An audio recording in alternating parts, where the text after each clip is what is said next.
So guys, तो आज मैं आपको अपनी प्लेलिस्ट के बारे में कुछ बताने वाला हूँ। यदि आप मुझे बहुत टाइम से फॉलो करते हैं तो आपको पता होगा मैं बहुत सारी चीज़ें सेल करता हूँ, जैसे कि मेरे मिक्सेस, मेरे यूट्यूब की प्लेलिस्ट, मेरे रिकॉर्ड बॉक्स की प्लेलिस्ट, बहुत सारी और भी ऐसी चीज़ें मैं जो सेल करता हूँ। इसके अलावा आपको पता होगा मैं क्लासेस भी लेता हूँ, 1-to-1 क्लासेस भी लेता हूँ, तो मैं ऐसी बहुत सारी चीज़ें करता हूँ। तो आज मैं आपको ऐसी चीज़ बारे में बताने वाला हूँ। इसके अलावा आप ऐसा सोचते होंगे कि आइडिया आते कहाँ से, तो इस रिलेटेड मैं आपको इस वीडियो में बताने वाला हूँ। और इसके अलावा यह सारी चीज़ें आप कैसे कर सकते हैं, तो आपको ये बहुत सारी चीज़ समझ में आने वाली है इस वीडियो में। बट हर चीज़ के पीछे आपको बहुत सारी चीज़ मेहनत करनी पड़ेगी। इसके अलावा यह वीडियो में फोकस मेरा यही होने वाला है। जैसे मैं बहुत टाइम से प्लेलिस्ट सेल कर रहा हूँ, बट बहुत सारे बिगनर ऐसे हैं उसका पूरा फ़ायदा नहीं उठा पाते हैं। उसमें आपको बहुत सारी चीज़ें ध्यान में देने वाली है, जिससे आप बहुत सारी चीज़ें सीख सकते हैं। तो मैं आपको इस वीडियो में यही बताऊँगा कि आपको क्या क्या चीज़ें सीखनी है। सो गाइस, यदि आप बिगनर डीजे हैं या मेरी प्लेलिस्ट आपने परचेज़ की है या परचेज़ करने वाले हैं, तो आप इस वीडियो को जरूर देखिएगा, जिससे आपको बहुत सारी चीज़ जानने को मिलेगी और आप उस प्लेलिस्ट का पूरा फ़ायदा उठा पाएंगे। इसके अलावा यदि आप मेरी प्लेलिस्ट परचेज़ नहीं करते तब भी आप इस वीडियो को देखिएगा, जिससे आपको यह भी समझ में आएगा कि यह चीज़ें आप भी कर सकते हैं। So guys, welcome back to my channel D. स्वागत है आप इस वीडियो को आपको देखते, इससे आपको हेल्प मिलने वाली है।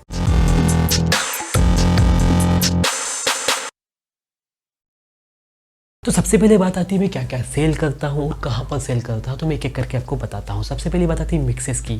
तो मिक्सेस मेरे बहुत सारे रेडियो शो में चलते हैं। इसके अलावा बहुत सारी साइट ऐसी होती है, प्रीमियम साइट, जो परचेस करते हैं मेरे से। इसके अलावा बहुत सारे क्लाइंट होते हैं, वहाँ मुझसे परचेस करते हैं।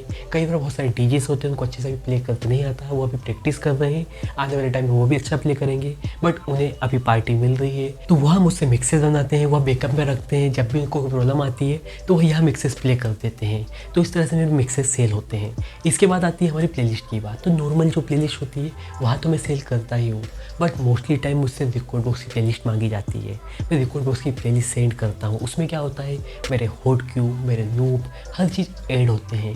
बट यही नहीं, आपको बहुत सारी चीज़ें सीखने को और मिलती है, क्योंकि बहुत सारे डीजेस ऐसे होते हैं वहाँ सिर्फ मेरे क्यू पॉइंट, लूप कहाँ पर लगे हैं उसके लिए ही प्लेलिस्ट परचेस करते हैं। तो गाइस, बहुत सारी चीज़ें हैं जो कि मुझे लगता है आपको प्लेलिस्ट में सीखने को मिल सकती है यदि आप बिगिनर डीजे है तो। इसके अलावा बात आती है कि मुझे ये सारी चीज़ें पता कहाँ से चली, मतलब मेरे दिमाग में आइडिया कहाँ से आया कि मैं सारी चीज़ें सेल करता हूँ।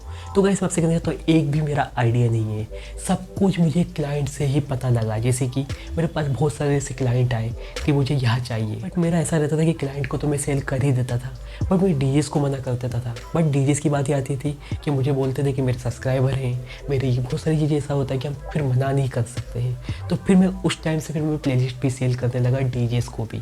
उससे पहले मैं डीजेस को प्लेलिस्ट सेंड नहीं करता था। और वैसे ही बात आती थी मिक्सेस की। कई बार ऐसा होता था कि बहुत सारे डीजेस को प्ले करते नहीं आता है, तो वो मुझसे मिक्सेस मांगते थे, हाई क्वालिटी मिक्सेस। एक तो मैं यूट्यूब पर डाल देता था, तो उनकी क्वालिटी इतनी अच्छी नहीं होती है जो आप बोल सकते हैं क्लब में चला सकें। उसमें थोड़ा प्रॉब्लम आ सकती है, क्योंकि वह कंप्रेस्ड हो जाते हैं पूरे सॉन्ग, ठीक है। तो उसलिए मुझे हाई क्वालिटी मिक्सेस के लिए डिमांड आने लगी। तो पहले मैं मना करता था, बट उनकी भी मजबूरी रहती थी। उस टाइम पर बोल सकते हैं उनके पास प्लेलिस्ट नहीं है, ये बोल सकते हैं उनकी इतनी स्किल अच्छी नहीं है, बट उनके पास पार्टी है।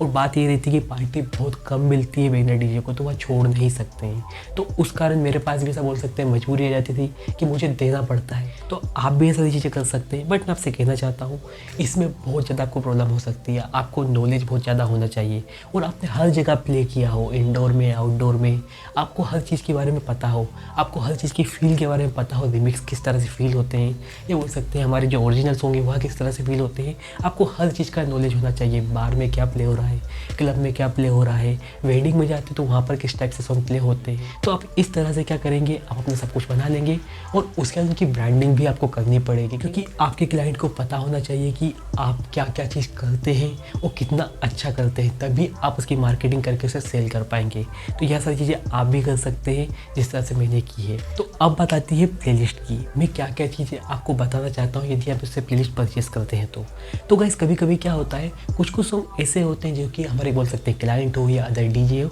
उनके प्लास भी हो सकते हैं, बट और भी बहुत सारी चीज़ें सीखने वाली है जो कि मुझे लगता है आपको पता होनी चाहिए। क्योंकि बहुत सारे डीजे ऐसे होते हैं हॉट क्यू लूप के लिए ही प्लेलिस्ट परचेस करते हैं, तो आपको पता होना चाहिए कि वहाँ पर आपको क्या क्या देखना है। अब जैसे कि मुझसे आपने प्लेलिस्ट परचेस की, तो सबसे पहले आपको क्या देखना चाहिए, तो आपको यह देखना चाहिए कि उन्होंने किस तरह से सीक्वेंस में जमाए हैं। क्योंकि जब भी आप मुझसे रिकॉर्ड बॉक्स की प्लेलिस्ट परचेस करते हैं, तो आप देखेंगे पूरी जो सॉन्ग्स हैं लाइन बाय लाइन आते हैं, तो उसमें आपको क्या क्या सीखने वाली चीज़ है कि किस तरह से उन्होंने सॉन्ग एडजस्ट किए हैं, कि इस सॉन्ग के बाद यही सॉन्ग क्यों रखा है। क्योंकि मैं आपको कहना चाहता हूँ, मेरे सॉन्ग भले ही कम रहते हों, बट एक भी सॉन्ग ख़राब कभी नहीं रहेगा।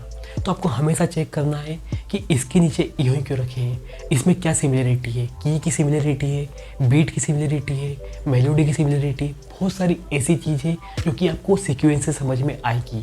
फिर आपको करना क्या है, आपकी जो प्लेलिस्ट है उसे भी उस टाइप से आपको सोचना है कि अच्छा मैं यहाँ सारी चीज़ें कर सकता हूँ, यहाँ भी चीज़ कर सकता हूँ। आप अपने हिसाब से फिर सोचेंगे, फिर आप अपनी प्लेलिस्ट बनाएंगे।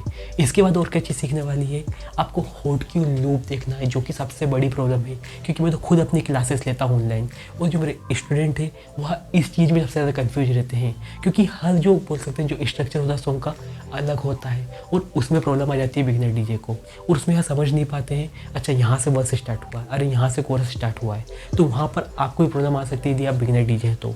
इसके अलावा कई बार ऐसा होता है, आप मेरी प्लेलिस्ट देखेंगे यदि आपने परचेज़ की है तो उसमें क्या होता है, बहुत बड़ा बीपीएम का डिफरेंस आ जाता है कहीं कहीं। तो वहाँ मैंने क्यों किया है आप कभी नोटिस करेंगे वहाँ पर, तो आपको बहुत अच्छे समझ में आ जाएगा। और मैंने जिस तरह से मैंने हॉट क्यों लगाए कि किस तरह से मैंने चेंज किया वहाँ से सॉन्ग, तो आपको वहाँ भी बहुत सारी चीज़ सीखने को मिलती है। इसके अलावा कभी कभी कुछ सॉन्ग ऐसे होते हैं जिसमें मल्टीपल बीपीएम होते हैं, शुरू में फास्ट चलेगा फिर स्लो हो जाएगा, तो वहाँ पर मैंने किस तरह से ट्रांजिशन दिया, वहाँ पर मैंने किस तरह से हॉट क्यों लगाया है, और वहाँ से मैंने बीपीएम का कैसा डिफरेंस दिया है, तो आपको प्लेलिस्ट में वहाँ भी सीखने वाली चीज़ है। तो मैं आपसे कहना चाहता हूँ यदि सॉन्ग भी थोड़े बहुत सिमिलर हैं तो बट उसके अलावा भी आप बहुत सारी चीज़ें सीख सकते हैं, क्योंकि मैं यहाँ सारी चीज़ें मैं एक एक को एक्सप्लेन करूँगा तो मेरा टाइम बहुत ख़राब हो जाएगा, और दूसरी टाइम फिर मेरे को वीडियो बनाना रहती है तो वहाँ पर भी मैं डिले होगा और वहाँ पर मैं वीडियो नहीं बना पाऊँगा। तो मैं एक एक को ये सारी चीज़ नहीं बता पा रहा था, इसलिए मैंने इस वीडियो में आपको एक्सप्लेन किया है। अब मैं आपको हमेशा सेंड करते रहूँगा, जब भी आप उससे प्लेलिस्ट परचेस करेंगे तो मैं यह वीडियो जरूर डालूंगा, यह वीडियो आप जरूर देखिएगा, जिससे हर चीज़ का बेनिफिट उनको हो पाए जो भी मेरी प्लेलिस्ट परचेस कर रहा है। सो गाइस मैं आपसे एक क्वेश्चन पूछना चाहता हूँ, जैसे कि आपको पता है दिवाली आ रही है, तो क्या आप चाहते हैं कि मैं अपनी प्लेलिस्ट पर डिस्काउंट रखूँ इस दिवाली? यदि आप चाहते हैं तो मुझे कमेंट बॉक्स में जरूर बता सकते हैं। यदि मेरे पास 5 कमेंट आ गए तो मैं अपने जो इंस्टाग्राम हैंडल है आप ये देख सकते हैं, इस पर मैं स्टोरी डाल दूंगा और मैं आपको बता दूंगा, क्योंकि मैं 3 दिन का ऐसा डिस्काउंट रखूँगा जिसमें आपको 20 से 30% आपको डिस्काउंट मिल सकता है। तो यदि आप चाहते हैं तो जरूर कमेंट कीजिए, जिससे मुझे ही पता लगे कि आप इंटरेस्टेड हैं। इसके लिए यदि आपको वीडियो अच्छी लगी तो वीडियो लाइक कर सकते हैं, दोस्तों में शेयर कर सकते हैं, और आप ऐसी वीडियो देखना चाहते हैं तो मुझे चाहते हैं सब्सक्राइब बेल आइकन बटन बता दीजिए, जिससे मेरी नोटिफिकेशन आप तक पहुंचती जाए। Thank you.